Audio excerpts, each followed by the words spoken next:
So the title of my talk is Indian Economy, Privatization and Innovation. So how privatization and innovation can help Indian economy? Is it good or bad? So this is my talk. My research question is how we can achieve high economic growth rate and become a developed economy. So I have been doing some research on this, and the methodology I have adopted is I have collected data from World Bank, and then I have done some descriptive statistical analysis based on this data. And then second, some well-known economic models are already existing, and using these models, I have drawn some inferences based on my statistical analysis. So my talk is organized as follows. So first I will tell you what is GDP. Maybe most of you might be knowing, but I just want to remind you the basic things about GDP. Then I will put forth my results that I have got using my analysis. So first I will talk about India's GDP and GDP growth rate starting from 1960 to 2019. I have not considered 2020 because 2020 data is not available yet. And also we know that 2020, there is COVID crisis, so it's not good for comparison. And then I will talk about how India can achieve high GDP growth rate, because in order to become a developed economy, we need to achieve high GDP growth rate, how we can achieve this. And I will use one case study of Nokia company, which is in Finland, close to Sweden. So I take this example. And then finally, based on my data analysis, I will draw some conclusions and I will provide references. And in future, I will just like to upload all the data that I have on my GitHub page. Yeah, so we start. What is GDP? What is gross domestic product? It is a measure of economic activity in a country. If you say that a country has high GDP, that means there is a lot of economic activity in country. So GDP measures the value of all goods and services that has been produced in a country. So high GDP means you are generating high employment, and high GDP means you are reducing poverty. So GDP measures how well a country economy is doing. But there are some limitations. I will come to that. So how can you calculate GDP? There are three different ways in which you can calculate GDP. One is income-based approach, other production-based, and the third one expenditure-based. The simplest of all this is income-based approach. Simplest means, I mean, it is simplest for us to understand. Of course, production and expenditure are also simpler, but I'll take the income approach. So simply what I do is I calculate income of everyone living in India, and I sum up all the incomes. So this is the GDP of Indian economy. So for example, in our group, in our lecture, there are like 10-15 people are there now. So if I sum up the income of all the people in the group, then what we get is the GDP of our group. So clearly from this, you know that more number of people means more GDP, less number of people means less GDP. So this is the limitation. Like if you see India has very large population, 135 crores. So of course, India will have high GDP. China will also have high GDP, but Sweden has only 1 crore population. So Sweden will have less GDP. So this is the limitation in taking the full GDP. In GDP, there are two types of things, nominal GDP versus real GDP. I think many people don't understand the difference. Like whenever I see some news programs, even some journalists also don't know what is difference between nominal GDP and real GDP. So this is very important distinction what one should make. So I'll give a small example to understand the difference. I'll compare petrol prices. Let's say in 2020, petrol price is 100 rupees per liter, just an assumption for making our calculation easy. And let's say in 2021, it is 110 rupees. In 2020, it was 100 rupees. In 2021, it is 110 rupees. So the percentage of increase is 10%. Price is increased by 10%. When you calculate GDP, if you get like 100 units in 2020, you will get 110 units in 2021. So when you do this 110 minus 100, you will get as 10% growth rate in GDP. But this is not a real growth. This is called nominal growth because the actual growth is not there. but the growth is there because you are taking the price rise. That is called inflation. Inflation. Yeah, this is inflation. So because of the inflation, you are seeing the growth in GDP rate. This is not real GDP. This is called nominal GDP. To get real GDP, you have to take the nominal GDP and then take out the inflation part. That means you take 110 minus 10, 100. 2020, 100 GDP units. 2021 also 100 GDP units. So you did not get any GDP growth rate in real. But in nominal terms, you got GDP growth rate. So this is the thing we have to understand. Like whenever Prime Minister says that India is a $2.9 trillion economy and we want to become a $5 trillion economy, the question that anyone should ask, our opposition leaders or any common man should ask, is whether you are talking about nominal GDP or real GDP. If it is nominal GDP, okay, maybe it is possible, but in real GDP, it's not possible by 2024 because it requires growth rate of 10 to 11% or even higher. So it is practically not possible at this situation because now latest figures we see that latest quarter it's only 0.4% after the COVID crisis. So it is not possible. So we have to distinguish whether we are talking about nominal GDP and real GDP. Otherwise, the discussion is meaningless. Hope you got my point, Kiran. I got the point. Yeah. Understood, sir. So real GDP is equal to nominal GDP minus inflation. So the price rise, the increase in prices, you have to subtract. Otherwise, you will get very high GDP. The increase in prices is not reflective of any production in the country. Right? So we'll go to the next. And one more thing, one problem with GDP is whenever a country has high population, this country will have high GDP. China has high GDP, India has high GDP because you are adding incomes of 135 crore people or 145 crore people. So you'll get high GDP. So GDP in itself is meaningless. It's not representative of the economy. So you have to use something called per capita GDP. What is this per capita GDP? Take the GDP, divide by population of the country. So GDP per person is called per capita GDP. This is more meaningful than GDP. Even per capita GDP is also not very representative sometimes. For example, let's take one example.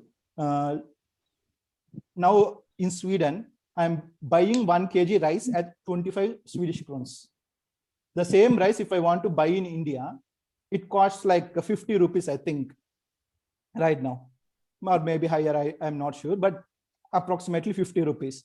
So that means if whatever money I am spending, whatever money units I'm spending here is double the money units that I'll be spending to buy same quantity of rice.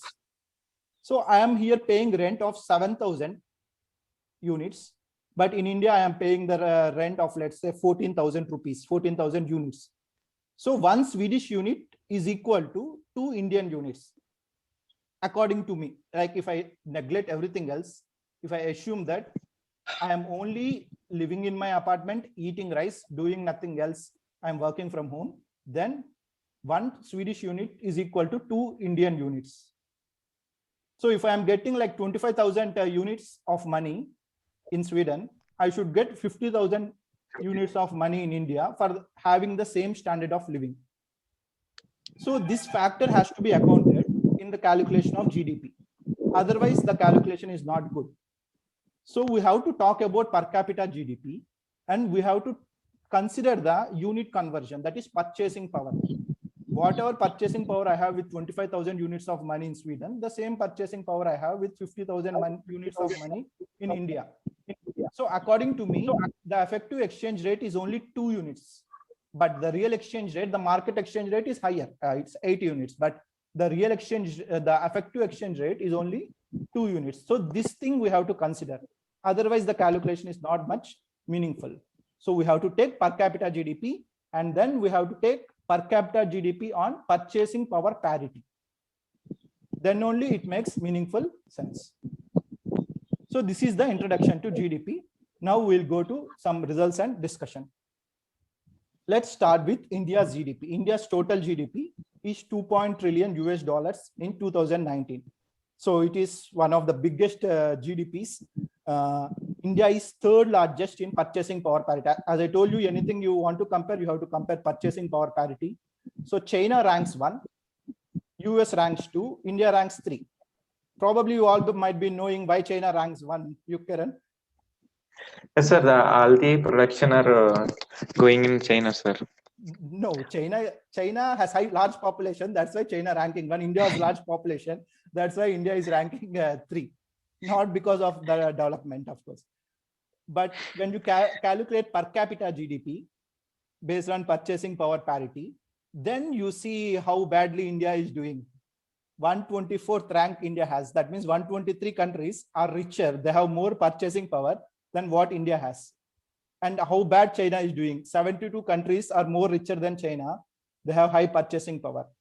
But you see US rank 2 in largest GDP, rank 7 in per capita GDP. Only 6 countries are doing better than US. Only 14 countries are having better purchasing power than Germany. Only 15 countries are having better purchasing power than Sweden. So your per capita GDP purchasing power parity is a proper indicator of how well an economy is doing, right? So maybe Singapore or something has is top in per capita GDP purchasing power parity. Luxembourg, Singapore, these countries are more richer. They have more purchasing power.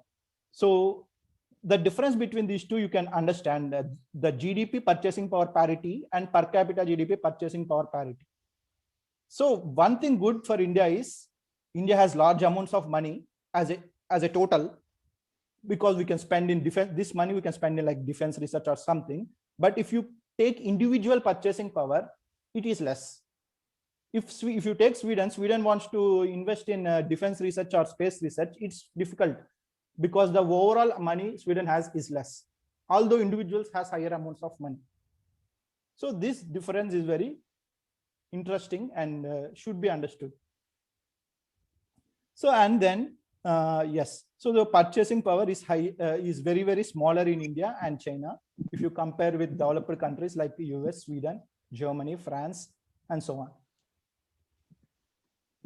So here we'll see how GDP per capita and purchasing power GDP per capita are changing from 1961 to 2019. The Indian economy can be divided into two parts: before privatization or before liberalization, that is before 1991, and after 1991. Before 1991, everything was controlled by government. If you want to do anything, you have to take the permission of the government, and there are so many rules. No private company can start. All jobs are given by government. If you want, for example, if you want to take a telephone connection, you have to approach government and you have to bribe the officials to get a telephone. Anything you want to do, you have to approach the government. There is no other way. There are no very, very small amounts of private enterprises. Jobs means only government jobs, no private jobs. So that means everything is in the command of the government. So the people call it the commanding heights of the economy. Who made the commands? The commands were made by the government. But from 1991 or in 1991, this situation changed. Prime Minister at the time, the Prime Minister P.V. Narasimha Rao, with the help of then Finance Minister Dr. Manmohan Singh and Dr. Subramaniam Swamy, who authored these reforms, has implemented privatization and liberalization and globalization. So any company can come to India and start, for example, McDonald's, KFC, or Vivo, Oppo, all these companies are coming to India because of globalization. And other companies like Jio, Airtel, all these are private companies came because of privatization. So our economy became free from the shackles of the commanding government. So 1991 is a revolutionary change in Indian economy. And this is reflected in GDP growth rate, both in GDP per capita as well as GDP per capita purchasing power parity. You see that after the red colored line, there is an exponential growth in GDP. This is GDP per capita. That means purchasing power is going up clearly. Both GDP per capita and GDP per capita purchasing power parity is going up. So you clearly see that the purchasing power is going up. So there is no doubt beyond this that privatization is useful in increasing the purchasing power. But what about poverty? If you see there are two lines, you see the figure that is on the extreme right hand side. One orange colored line is poverty. Blue colored line is extreme poverty. Extreme poverty is defined by World Bank as less than 1.9 US dollar per day. Poverty is less than 5.5 US dollar per day. Extreme poverty has decreased. It has decreased from 60% to 6%. World Bank predicts that by 2030, there will be no extreme poverty in India. There will be zero extreme poverty. That means everyone can at least eat food. But poverty has not decreased that much. Poverty decreased only from 97% in 1980s. Poverty was 97%. In 2019 and all, it's around 80%. So the decrease is only 17%. That means India is still poor. 80% of India is still poor. This data is saying, I am not saying this, but not extremely poor. At least they can eat something, ration food or something they can eat. But still India is poor in terms of the income we earn per day. So why this has happened? Why privatization did not help to reduce poverty, although it reduced extreme poverty? Why did it did not reduce poverty? The reason is twofold. First, all the liberalization and privatization is only for the industry. It's not related to agriculture. But Indian economy is mainly dependent on agriculture. We have not done any reforms in agriculture. This is one reason. The second reason is the privatization was partial, but there are so many public sector units, still they are running. This is other reason. There is also one more reason. Because of the privatization, the people that got benefited most was the corporate sector, the what you say, the Ambanis, Adanis, Tatas and Birlas. They got benefited the most, and the benefit they got has not been passed to the poor people. That means they have not sufficiently given the money they got to the employees. They are paying less salaries. Maybe some companies like TCS and all, they're paying more salaries, but many companies are paying less salaries. So this is one reason. So there are total three reasons. People always talk about only one reason, that is that corporates are taking all the money and not giving to the people. Now we'll see. So far we have been discussing only about GDP and per capita GDP, but now we will see what is GDP growth rate, how it is affecting. GDP growth rate is increase in GDP divided by GDP. For example, if GDP is 100 units now, 110 units next year, so the increase is 10%. Of course, inflation you have to subtract. I told you now, inflation you have to subtract. After subtracting inflation, the growth is 10 units. So this is called GDP growth rate. That means you are growing 10% per year, which is if you grow 10%, then you will definitely become a developed economy. But India is not growing at 10%. It's growing at sometimes 5%, 4%, and during the COVID, it's minus 8%. It will probably be. So this is the problem. So now, as I told you, the curve you have to divide into two parts, before 1991 and after 1991. So before 1991, the average GDP growth rate is around 4.2%, 1960 to 1990. If you also add up 1950 to 1960, then the mean growth rate is only 3.5%. So this is very small growth rate. This is not sufficient to become a developed economy. But after 1991 reforms, the growth rate almost doubled from 3.5% to 6.4%. But still it's not sufficient because we need 10%. One more interesting point that you should note down from this graph is the fluctuations in GDP growth rate. The standard deviation is 3.4% before 1991. It's only 1.7% after 1991. That means we have become more stable after 1991. Earlier, we are growing, coming down, growing, coming down. There are lots of fluctuations. Fluctuations is not good for employment generation. So we are doing particularly well after 1991, but still 1.7 is very large fluctuation. Still, it's not good enough for a sustainable economic growth rate. And one thing you can note, like everyone knows, from 2016, India's GDP growth rate is continuously decreasing from 2016 to 2019 and continued in 2020 due to COVID crisis. And even if the COVID crisis was not there, still the economy will fall. This mainly people attribute this to demonetization. Our former Prime Minister, Dr. Manmohan Singh, said that demonetization is a monumental blunder which collapsed the GDP by 1%. 1% fall in GDP means very high increase in unemployment. But let's see what the data says. This data I have taken from RBI website. I have not plotted this. I have taken directly from the RBI. So here you see that the credit that banks are offering, the loans that banks are offering has decreased severely during the 2016 period after the demonetization. So because of which companies are not getting loans. Small and micro and scale enterprises are not getting loans, so they collapsed. So demonetization collapsed small and micro scale enterprises. There are also other reasons why these enterprises collapsed. For example, the RBI interest rates was very high, so the borrowing at very high interest rates. So this is also one reason. Yeah, so this collapsed because of the demonetization.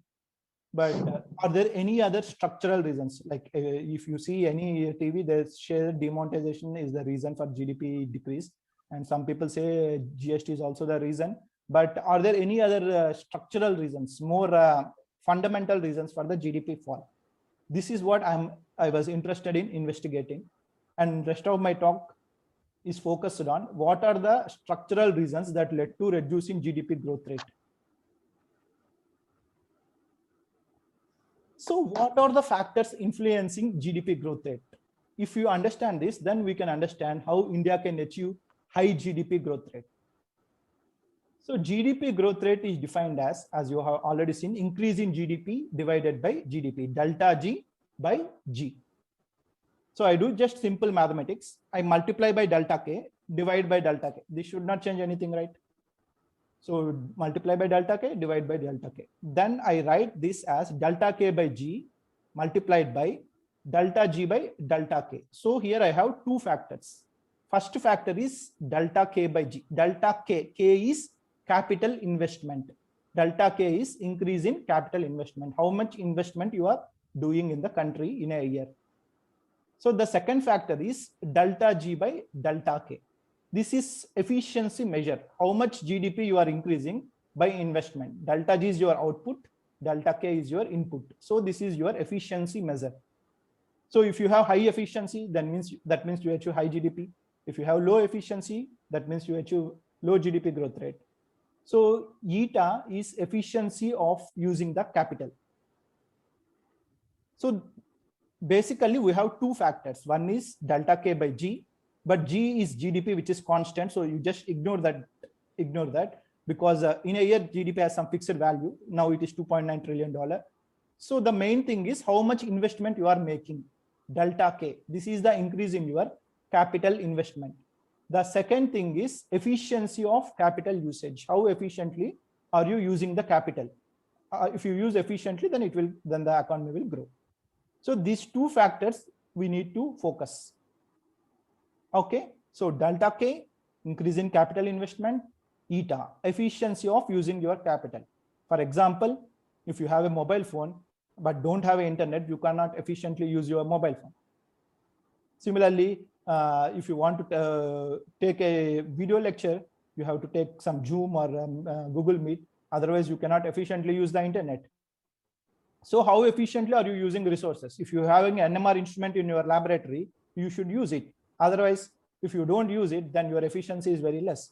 So you have to measure the efficiency. You have also to measure capital investment growth, increase in capital investment. So investment is of two types, private investment, public investment. So what is private investment? What is public investment? This definition is not given by me, but it is given by some economists like Milton Friedman. So he says private investment means spending your own money for your company. That is private investment. So I am more responsible about private investment because money belongs to me. Company also belongs to me. The second is public investment. So I'm taking my money, giving it to some government called Yuvakiran. He is the government. So he is taking my money and then he is giving it to someone else. He is giving to some pinky. You spend this money, you spend it whatever way you want to spend. So there is less responsibility. How they spend, for example, I was working in a government company, an MDC. I was only working 3 hours per day. The rest 6 hours I was sitting idle. So very inefficient. Whose money is this? It's not government money. It's Yuvakiran's money. It's Pinky's money. You're taking money from Yuvakiran and Pinky and giving to Baswan, who is not working, who is working only for 3 hours. So this is a very inefficient way to use the money. Let's continue. So that is difference between public and private investment. Some people say that, I thought Yuvakiran will ask this, but he has not asked it. Private investment is not your money. It's taking money from bank. It belongs to someone else's money and spending for your company. But if you think carefully, this is not completely true, because this is not completely true. The reason is when you go to a bank and approach for loan, bank will give you a loan because you already have some assets. And if you can't pay this money back, bank can sell these assets and take their money back. So in a way, bank is not giving someone else money. They are giving your money in the form of assets to you. So it's not right to say that bank is giving someone else money. Bank is just taking your assets, which are in solid form, and giving money, liquefied money to you. So bank is just lending your own money, not people's money.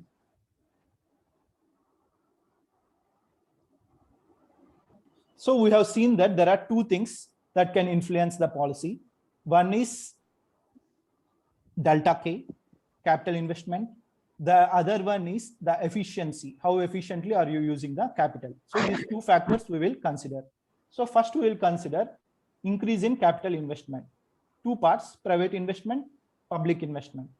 After 1991 reforms, you can see that private investment is going up. Till 2012, it has gone up. After 2012, the private investment is decreasing. So this is clear why private investment is going up, because before 1991, private companies are restricted from entering into business. So private investment is low. After 1991, private investment increased. But why it is going down from 2012? So this we have to understand critically, because ease of doing business. In India, it's very difficult to start a new business. Why? We have very complicated tax structure. The second, you have very high corporate taxes. Third, the IAS or APS officers, the bureaucrats will torture you if you want to start a business. So that's why it's very difficult to start business. If you see the ranking of India in ease of doing business given by World Bank, it's 132 in 2011. Maybe from 1991, because you have encouraged privatization, people started to open the factories, companies. They thought that India will improve the ease of doing business, but no one tried to improve the ease of doing business. You have a very complicated tax structure. So people fed up. They left India, they went to other countries, they earned more profits. In India, whatever profit they are earning, you are taking it in the form of corporate tax, high corporate tax, 30%, one of the highest in the world at that time. So you are taking all the profits. So that's why they went to other countries. They got more profits. Then why they would invest in India if you take all the money back from them? But you see that the government expenditure never decreased from 1961 to 2019. The government expenditure more or less remained constant. It's the private expenditure which is driving the economy, or which is making the economy fall. So the fall in the economy is not due to government expenditure, but it is due to the private investment. Private investment is decreasing from 2012, which reflected in the Indian economy that decreased from 2016. So how to improve the private investment? Because if you want to achieve a high GDP growth rate, from this graph, you clearly see if you increase private investment, you will achieve high GDP growth rate. So you want to increase the private investment. How to do this? First, you have to improve the ease of doing business. So some reforms are taken by governments. First, VAT is a good reform, but there are some compromises made during the VAT. So that does not really help in increasing the ease of doing business. So 2005, although VAT was brought, it was not completely successful, and like there are some problems. So GST was brought in 2017. All GST is also a lot complicated, still very complex tax structure. But one good thing is it avoided tax on taxes, called cost cutting effect on taxes. That means at each stage you are adding tax. You are adding tax already on tax before GST. But after GST, there is only tax at one place. You are not adding taxes on taxes. So GST and VAT, of course, are very well known all over the world. In actual, they're synonymous. Some people call it VAT, some people call GST. The main motive is you should not add tax on tax. So this motive is realized by GST. So clearly, this you can see in ease of doing business rankings. India was 134, 131 in 2014-15. But in 2017, you see the rank is 100. 2018, the ease of doing business rank is 77. 2019, it's 63. So these reforms convinced the World Bank that India is going towards pro-reform. India is ready to do reforms. So that's why they have given a good rank. 2019, we have 63 rank. By 2021, I think this will probably improve because we are doing more reforms. We are reduced corporate taxes in 2019. This is very good thing. We have reduced the corporate tax from 30%, base rate 30% to base rate 22%. The smallest tax is even 16% corporate tax is also existing now. So that we have cut the corporate taxes. And then the second thing, the most important thing is farm bills. The 1991 reforms ignored the agriculture sector, but India is dependent on the agriculture sector. The situation in agriculture is farmer cannot sell the product wherever he wants. He has to sell, or she has to sell in the mandis. If someone is giving higher price, or if he wants to sell it at higher price, or if he wants to put some e-store and sell, he cannot sell. Even if he wants to sell, he has to pay taxes. He can sell, but he has to pay taxes at the mandi. So this was the problem. So farmer income is not increasing. So keeping the country poor, 65% of the country, 70% of the country dependent on agriculture. So you are keeping the farmers poor from 1947 to 2019 by your restrictions that farmer cannot sell. I'm manufacturing a mobile phone. I can sell wherever I want. I'm giving internet services. I can sell wherever I want. But if farmer is making a product, he can sell only in mandis. So he's not getting good price. So that's the problem. So these farm bills, I think, will further improve the ease of doing business ranking. And we should aim to be at top 25 ease of doing business if you want to have real growth in investment. So these are the things, these are the economic reforms we have to study more carefully. I'm not going into very details, but these reforms are necessary. There may be some problems in these reforms, but those problems can be rectified. But these reforms are necessary. They are essential. They may not be sufficient, but they are essential. So, yeah. So what are the drawbacks with public investment? What are the drawbacks with private investment?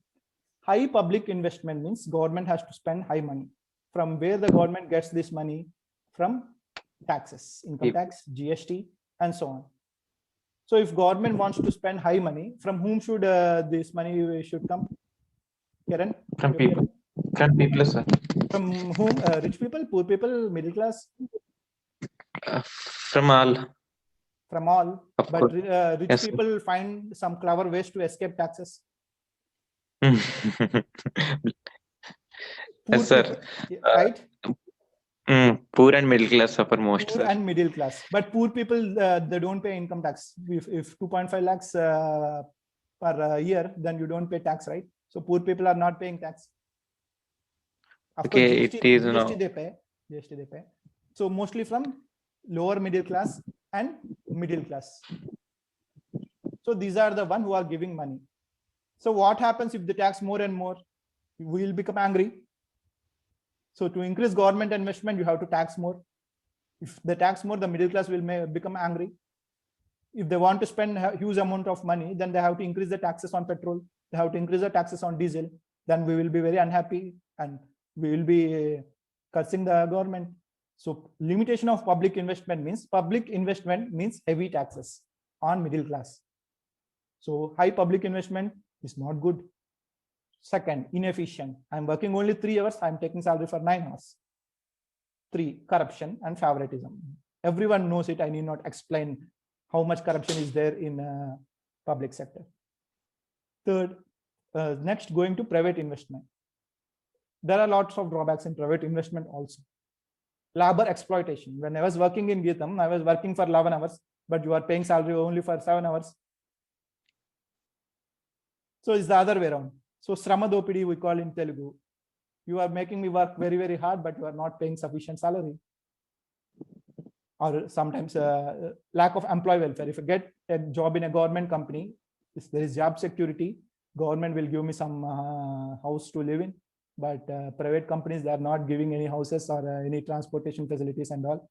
Of course, they're paying this HRA and all, but this is very small. So private companies are not thinking about employee welfare. Private companies are exploiting the employees.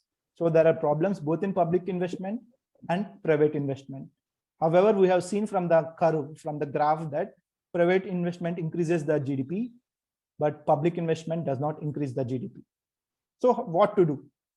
We see problems in private investment, we see problems in public investment, but GDP growth rate is determined by private investment.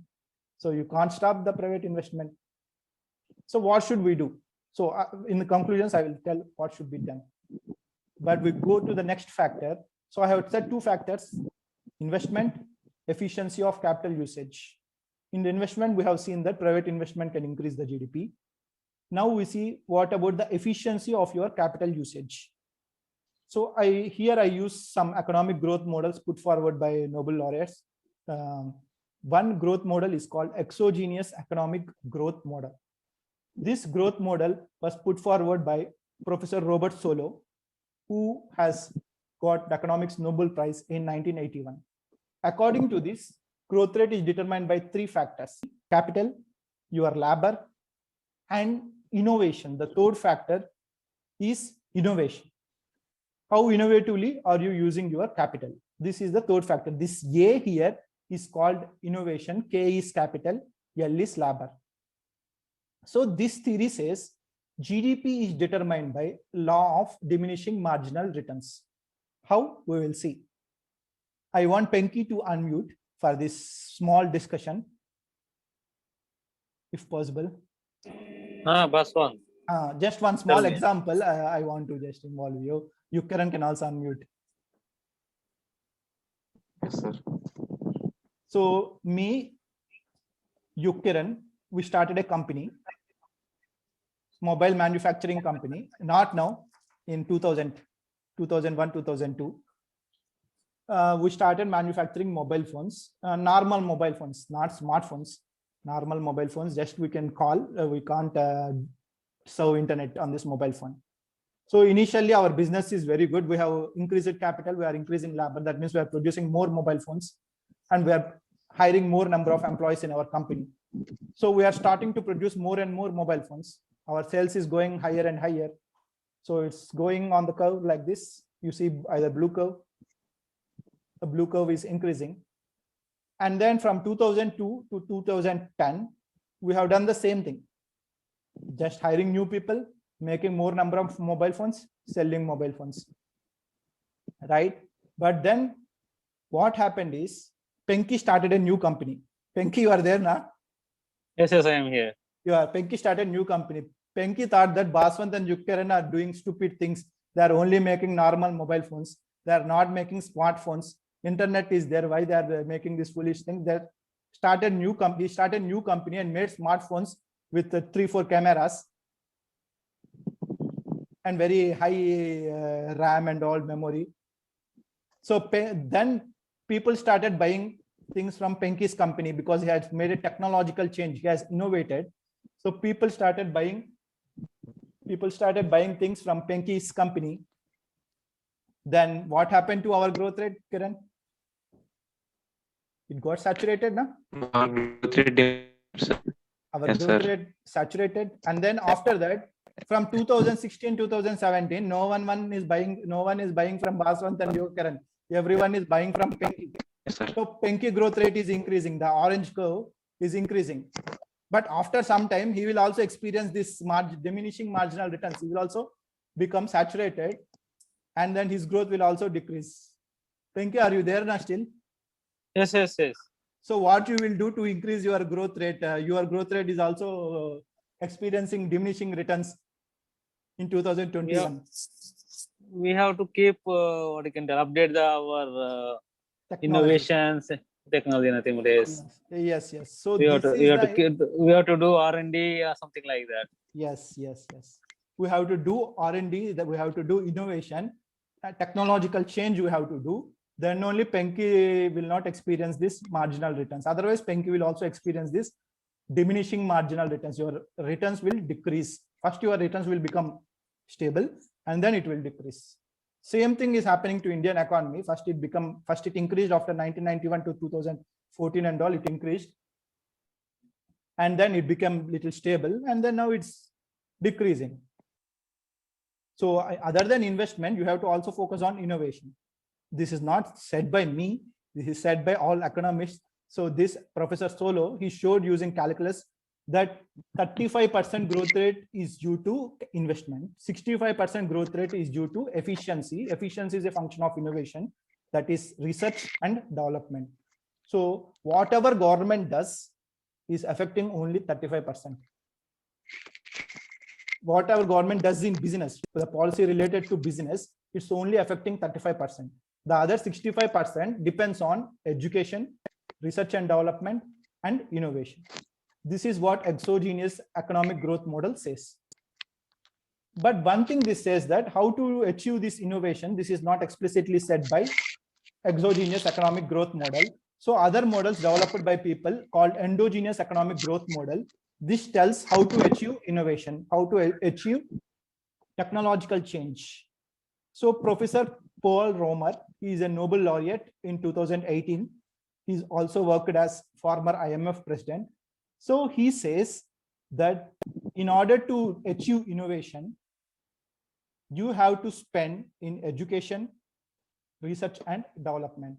If you spend in human capital, that means diminishing returns, whatever curve we have seen, this applies to physical capital, but it does not apply to human capital. This is what Professor Paul Romer showed.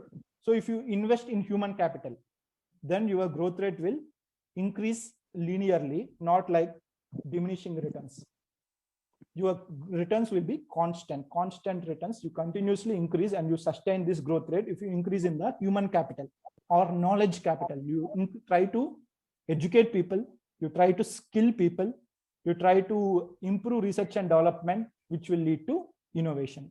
This is what endogenous economic growth model tells. But sadly or unfortunately, India investment in innovation, research and development is very little. I won't say that it decreases drastically, because the lowest we have is 0.65. The highest we have is 0.8% of GDP. This is percentage of GDP. In some 2008 something, it was reached 0.83, 0.85. But at the time, inflation growth rate was very high. Now it is 0.7. From 2019, 2021, it is 0.7. But inflation growth rate is less. So if you subtract the inflation, the overall rate is more or less around 0.775. It's constant. So we are not increasing the expenditure. We are increasing the expenditure in absolute terms, but as a percentage of GDP, we are not increasing. So we are not spending money on research and innovation, which according to exogenous and endogenous theories contributes to 65% of GDP. We are not worrying about 65%. We are only bothered about the 35% of the GDP. And that 35% also, we are not bothered about private. We are bothering only about public investment, which does not increase the GDP growth rate. On the contrast, if you see China spends 2.1% of the GDP on R&D, US 2.8% of the GDP on R&D, and I want Penki to comment on this. Israel spends 4.3% of the GDP, 4.3%, high, one of the highest amounts of GDP on research and development. No wonder why Penki is in Israel now doing research there. Penki, can you please unmute? Yes, yes, Baswan. Why so many people are doing research in Israel? So many people, they are like investments are good. They have what you can tell. They have opportunities, and the people are innovative here. What we can say. Yeah, but this innovation is driven by government spending on research and development, right? Yes, yes, government giving good policies. If suppose somebody want to start any company, government giving like they encouraging very nicely. If you want to start up any company, just like we can start like just like that. Yeah, If so you come up with Israel some good idea. spends very high amount, 4.3% of GDP, but India is spending only 0.7% of GDP. So this is why our research and development is not growing. And India is also spending very little money on education. It's only 2.5%.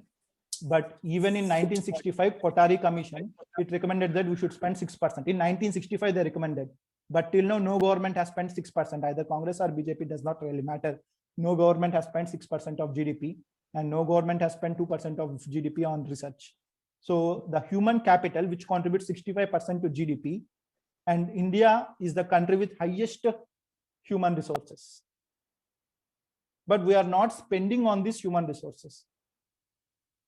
People think China is the country with highest human resources, but this is not, because most of the people in China are old people.